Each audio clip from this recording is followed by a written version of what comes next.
Welcome back to the Keeping It Real with KC podcast. I, of course, am your host, KC Phoenix, and it is time for the Quick 3 Tarot for Thursday, January the 26th. Before I go any further, KIRWKC.com, main podcasting platform. This podcast is carried on Apple, Spotify, Google, iHeartRadio, Pandora, Overcast, Bullhorn, Amazon Music, Audible, and several other podcasting platforms. Please feel free to listen to this podcast on whatever platform is most convenient for you. KIRWKC on all the social media platforms. All right. So this is a reading for the collective. It's a quick 3 because for those who don't know, I do readings for the collective, but if I'm looking to limit the number of cards I use, then quick 3. If it's whatever, and even if I want to use the entire deck, then it's just a regular reading for the collective, just so people know. Also, my goal, knock on wood. My goal is to work on the money readings this weekend. I already have my decks set up. They will be my usual money oracle decks. I'm looking to buy some more money oracle decks as well. The only thing is Etsy takes so long to ship. If Etsy could ship like Amazon, they would take over the world. Just saying. But working on the goal to work on the money readings this weekend. The general readings and the love readings for all the signs are already up for the month of February. Also, obviously, still in January, all of the signs are up for January. All of the readings are up for January.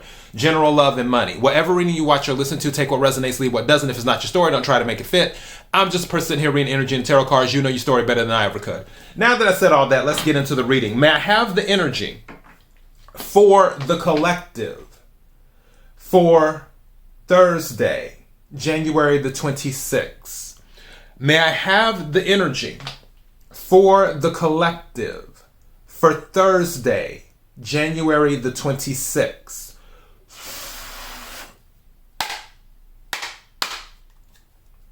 May I have the energy? Splitting the deck is the Empress. The Empress is showing up in a lot of places today because when I pulled out, and this is a separate thing, when I pulled out the deck for the money readings that I planned on doing when I was setting everything up, one of the cards that stuck out when I was pulling everything out was the Empress. And now the Empress is showing up here as well, which is Taurus, Libra, and Cancer energy is the Empress. So some of you might be that sign or dealing with that sign as well. Also, there could be pregnancy too. I don't hear unexpected. I just feel it's just like pregnancy is what there could be, which is something that is related to the Empress card. What is it that the collective needs to hear? What is it that the collective needs to hear? What is it that the collective needs to hear? May I have 3 cards, please? Okay, that is too many. Interestingly enough, as I'm putting these back, I'm going to put these back, but you have the Emperor, which is the divine counterpart to the Empress. So this is divine union for some of you. You have the Lovers, Gemini energy. Also, Emperor is Aries and Capricorn energy. You have the Lovers, which is Gemini energy. Also about making a choice.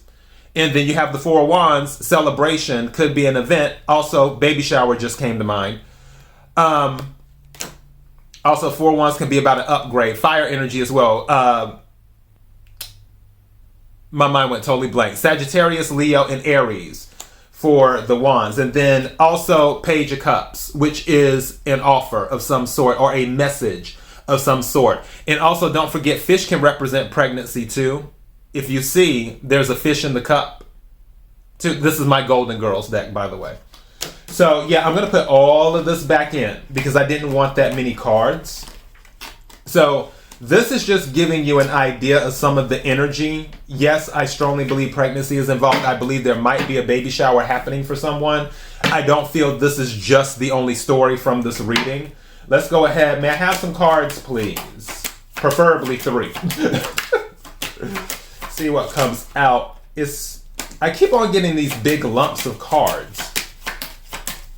I almost feel like I should have just did a regular. Thank you. And this thing is bouncing all over the place. Okay, let me set that right there. Lots of Cancer energy. Thank you. Now we're cooking with gas. Thank you, thank you, thank you. Okay, bottom of the deck, the Emperor again. You saw the Emperor came out earlier. Now the Emperor is at the bottom of the deck. The Emperor is playing a role in this. Now, for some of you, I'm getting a lot of things here. First card that came out is Queen of Cups. Queen of Cups is Cancer energy specifically, but water energy. Cancer, Scorpio, Pisces. Queen of Cups is very nurturing. Queen of Cups deals with intuition. Also, the Queen of Cups is a shoulder to cry on as well. 2. Other card that came out is Seven of Swords. Air energy, Aquarius, Libra, Gemini. This can be about deception. Also, this can be about strategy. This can also be about doing something in the cover of night. If you see how Dorothy is carrying the swords, but it's at nighttime. So keep that in mind. Maybe there is some type of nighttime activity that happened. Now, I am going to say I just heard something about someone might be pregnant by another person. Take what resonates, leave what doesn't. Like I said, if it's not your story, please don't try to make it fit. I'm covering different timelines here, is what I'm doing. One of those timelines, someone might be pregnant by another person. And it may be this emperor and this empress that are in the relationship together, but the empress may have gotten pregnant by someone else, or either the emperor got someone else pregnant. So that may be going on too for some of you. Now, with the Queen of Cups here and the Seven of Swords, followed by the Two of Wands, this is long-term strategy, is what this is. This is making a decision. This is looking out. Can also be travel too. You see how Sophia has the world in her hands while she's holding the wand? So it could be that as well. But what this is telling me, there could be something related to someone. Could be a Cancer, doesn't have to be, possibly a water sign, where they're thinking about the long term. It is what they're looking at.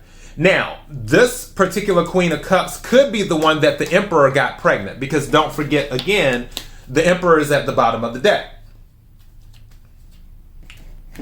And now, this Queen of Cups is having to strategize as to what she wants to do,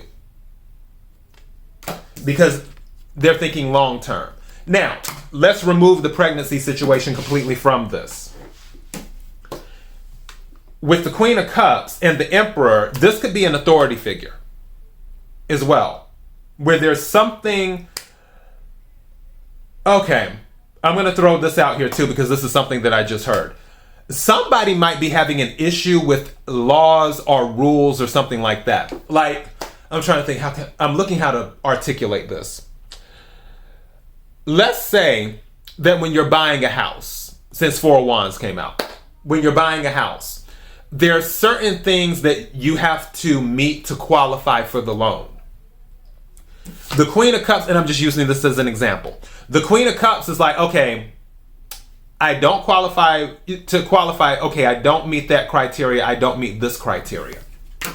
So the Queen of Cups is like, okay, let me strategize to see how we can, needle this or thread this needle. Thank you. How we can thread this needle so I can get across the finish line and qualify. I'm not saying that's the exact situation. What I am saying is, I feel like for somebody, could be a water sign, they're like, okay, I need to get to the end of, or get to the destination. I need to get to the goal. But there's these rules here.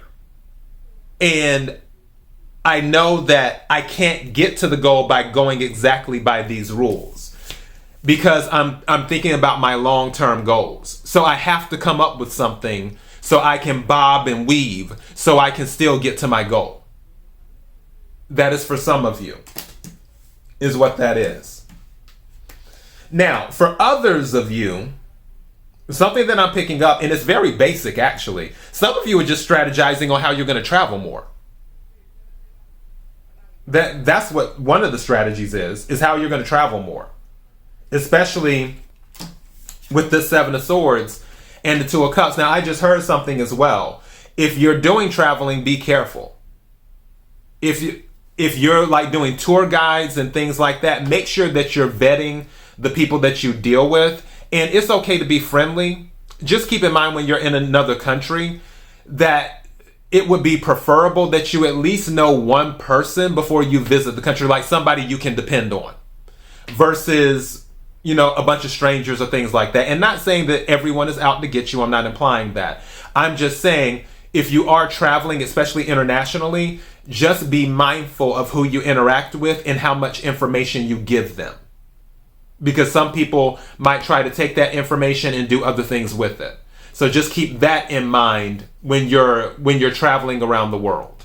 For those of you who are traveling. For those of you who want to travel, I'm hearing patience is key as well. There could be something in regards to travel that you're not looking at where, for example, in some areas it's less expensive to go than during a certain time than others. For example, with cruises are usually less expensive during hurricane season, because obviously people are not going to be too enthused to go during hurricane season, but usually there's nothing to worry about when it comes to that.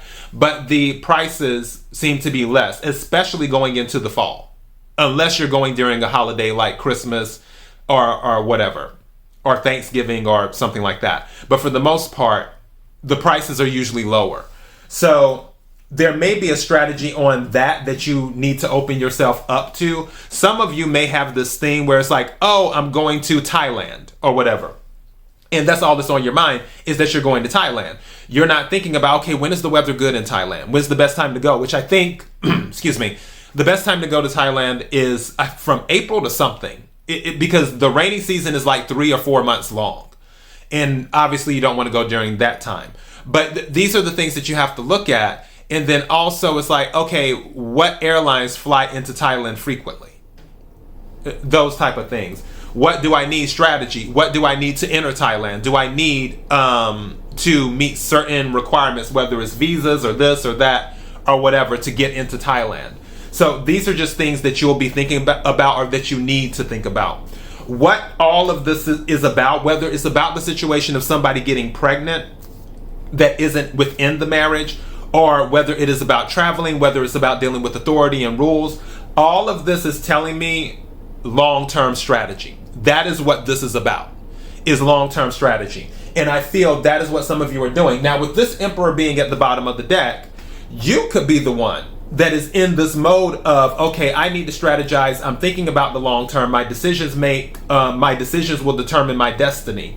So let's make good decisions. And you're in this Emperor energy where you're taking control, is what you're doing. But again, all of this energy, whatever timeline it is about long-term strategy. And that is your message. KIRWKC.com, main podcasting platform. This podcast is carried on Apple, Spotify, Google, iHeartRadio, Pandora, Overcast, Bullhorn, Amazon Music, Audible, and several other podcasting platforms. Please feel free to listen to this podcast on whatever platform is most convenient for you. KIRWKC on all the social media platforms. Until next time, be blessed.